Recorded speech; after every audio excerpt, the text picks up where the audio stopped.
chemical compound, I want to be able to write the formula. So most of the time, compounds are generally represented with a chemical formula. Okay? So usually when we talk about a compound, we're usually going to use the formula. Now, what's important is that there's more than one type of formula. And I kind of showed you two of them at the bottom, molecular formula, structural formula, and then we have models, which we'll talk about models too. But the amount of information that we get is going to vary. So the amount of information varies based on the formula or the type of formula. So I have to know what type of formula I'm looking at so that I can understand, well, what am I actually getting out of this? What pieces of information am I obtaining from this formula? Okay? So we're going to kind of make a little chart, a little table here, and we're going to talk about the different types of formulas. So we're going to review 3 different types of formulas. I'm going to draw my little chart. Structural formula.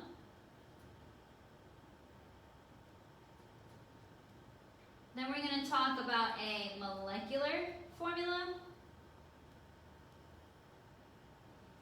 And then we'll have my empirical formula. Okay, so we'll make like a little chart. Okay. Here we want to talk about the kinds of elements. Here we want to know the number of each element.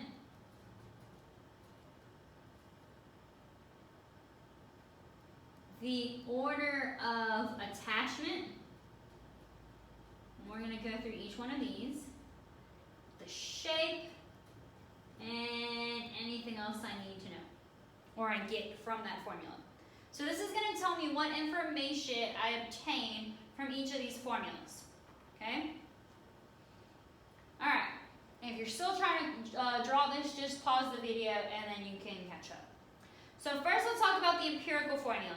So this empirical formula is the simplest, and as I go down, I'm going to get more complex. Okay, so empirical formula is my simplest one, then molecular, then my structural formula gives me the most information. Alright, so the empirical formula. Does it tell me what elements are present? Yes. It's going to tell me what elements are there. Does it tell me the number? No. It only tells me a ratio. So it's not going to tell me exactly how many of each of the elements I have. It just tells me the ratio of each element to each other. Okay. Does it tell me who's attached to who? Nope. It's not going to tell me who's attached to who or anything like that. And it's not going to give me the shape. So this is the basic. It just tells me what elements are there, and are they in a 1:1:1 ratio, or a 1:2:1, or what ratio they're in, but not their exact number. So we're talking about empirical formulas. These are what our ionic compounds are going to be written in. Ionic compounds are written in empirical formulas. Okay? So let's look at an example. So an example is my NaCl. This is an ionic compound. Okay? So when we talk about this is my empirical formula. So if I look, I know what elements are present. Na and Cl. Okay, so I know the kinds of elements. The elements are sodium and chlorine. And I know it's a 1:1 ratio. So I know for every 1 Na, there's 1 Cl. That doesn't mean there's only 1 Na and 1 Cl. If you look at this picture, there's a lot more than 1 Na and 1 Cl. All I know is it's a 1:1 ratio. So that's what an empirical formula tells me. It tells me what elements are present, and it tells me the number of each element. The ratio of each element, not the exact number. Alright, let's do the next one. The next one is my molecular formula. So it's going to give me the same information as empirical, but a little bit more. So it does tell me what elements are present, and it also tells me the exact number. It doesn't just tell me a ratio, it tells me exactly how many of each element there are. But that's it. It doesn't tell me the order of attachment or the shape. Alright, so when we look at our molecular compounds, this is what we're going to get from them. So my molecular compounds are going to give me the molecular formula. So if I go back, my example was water. So that does covalent bonding, it's a molecular compound. Okay, so I know what elements are present. I know there's an H and I know there's an O. So it tells me which elements are present. But it also tells me the exact number. This little subscript 2 here tells me that there's 2 H's and there's an understood 1. There's kind of like, we don't write the 1, we just know that if I write it, there's at least one of them there. So this is telling me that there's 2 H's and 1 O. So even though there was a bunch of molecules in this picture, so even though I have a bunch of water molecules, we're talking about one water molecule. And this looks like it's attached, but it's kind of behind it. It's just, this isn't the best picture for this. Okay? So what it is it's 2 hydrogens and 1 oxygen. That's in one water molecule. This isn't one compound of NaCl, but this is one water molecule. So it tells me exactly how many of each of those are present. Alright, let's go next to my structural formula. My structural formula tells me what elements are present, it tells me exactly how many there are, and it tells me who's attached to who. So it's going to give me an idea of, is the H attached to the other H or to an O? Who's he attached to?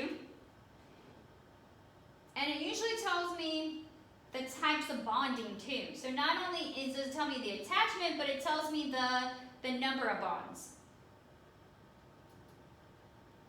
So it also tells me the number of bonds. And it tells me the shape, but it only tells me a 2-dimensional shape. So I'm just going to get a flat 2-dimensional picture. Alright, and in here, in my structural formula, the lines that we see, these lines represent covalent bonds.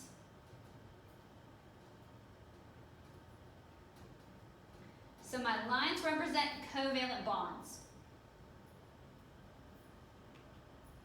Alright, so we'll come back to this slide. I just wanted to go forward really quick to a chart. So here I've got names of my formulas of my compounds, and I've got 3 different types of formulas, and we'll get to models in a second. So here, empirical, molecular, and structural. So let's look at this. In my empirical, I see the elements, and I know the ratio, but I don't know exactly how many they are. But my molecular tells me exactly. So if you see here, it's 6 carbons and 6 hydrogens. So it's a 1-to-1 ratio. 2-to-2. This is a 6-12-to-6, which if you divide by 6, you get a 1-to-2-to-1 ratio. Here, sometimes your molecular and your empirical formula are the same based on if it's going to end up being a multiple. So that's fine. So if you notice, each of these tell me how many elements, what elements, and then a ratio, and then exactly how many.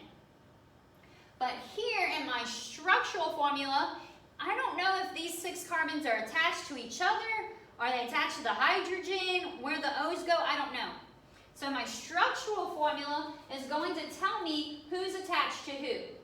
So here I see all 6 carbons are attached to each other, and it makes a circle. Right here, these 6 make a straight line. Okay? So it tells me how they're arranged, who's attached to who, and it actually tells me the types of bonds. So a single bond, a double bond, and a triple bond. And we'll get into the bonds and this. This is on next chapter. You won't draw anything this complex, but you'll draw this and you'll draw this for sure. So these are our Lewis structures that I kind of mentioned at the beginning of this chapter. So we have a whole chapter on this. But you can't draw this unless you have the molecular formula. So my structural formula is going to tell me who's attached to who, and it gives me like a 2-dimensional picture. Okay? So remember, if I want to know how many, it's the subscript of my formula. It tells me how many I have of my different elements. Now let's talk about models. What do I get if it's a model? So I have 2 different types of models, but what do I know? So models show a 3D structure along with all the info given in my structural formula. So models are going to show everything I get in the structural. So everything in my structural, but the difference is instead of a 2D shape, I'm going to get a 3D shape. Okay? I have two different types of models. I have the ball and stick, and I have the space filling. So the ball and stick model uses balls to represent, whoops,